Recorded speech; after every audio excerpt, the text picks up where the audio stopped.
क्या आप जानते हैं, धनतेरस के दिन सिर्फ दीपक जलाने से ही घर में मां लक्ष्मी की कृपा बरसने लगती है।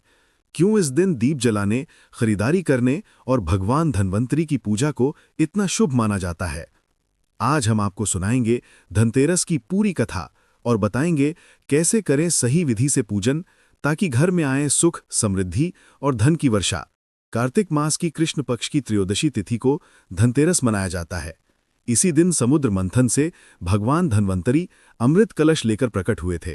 भगवान धन्वंतरी को आयुर्वेद का जनक माना जाता है, इसलिए इस दिन स्वास्थ्य और समृद्धि की कामना के लिए उनकी पूजा की जाती है।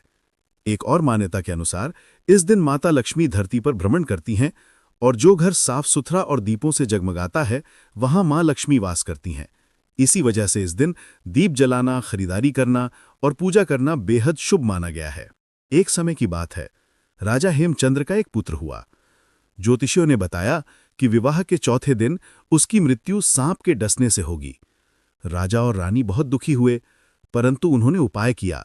विवाह के चौथे दिन बहू ने घर के दरवाजे पर दीपों की पंक्ति जला दी, चारों ओर चमक बिखेर दी।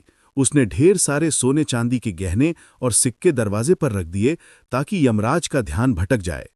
जब यमराज सांप के रूप में आए तो सोने चांदी की चमक से उनकी आंखें चौंधिया गईं और वो भीतर प्रवेश न कर सके।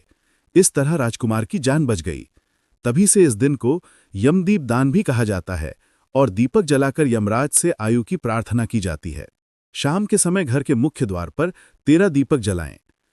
भगवान धन्वंतरी और मां लक्ष्मी की प्रतिमा या चित्र को स्वच्छ स्थान पर स्थापित करें।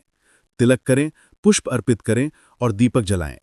पीले वस्त्र पहनकर ओम धन्वंतरे नमः और ओम श्री महालक्ष्मे नमः मंत्रों का जाप करें।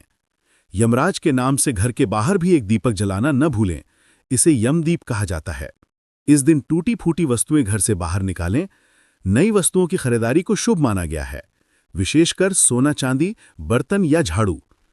इस दिन घर की साफ सफाई और दीपों से सजावट मां लक्ष्मी को प्रिय लगती है, परंतु कर्ज लेना, झगड़ा करना या अपशब्द बोलना अशुभ माना जाता है। धनतेरस का पर्व हमें सिर्फ धन का नहीं, बल्कि स्वास्थ्य, सुख और समृद्धि का संदेश देता है। इस दिन किए गए छोटे छोटे शुभ कर्म पूरे वर्ष सकारात्मकता और समृद्धि लाते हैं। तो आइए इस धनतेरस मां लक्ष्मी और भगवान धन्वंतरी का स्मरण करें और अपने घर को दीपों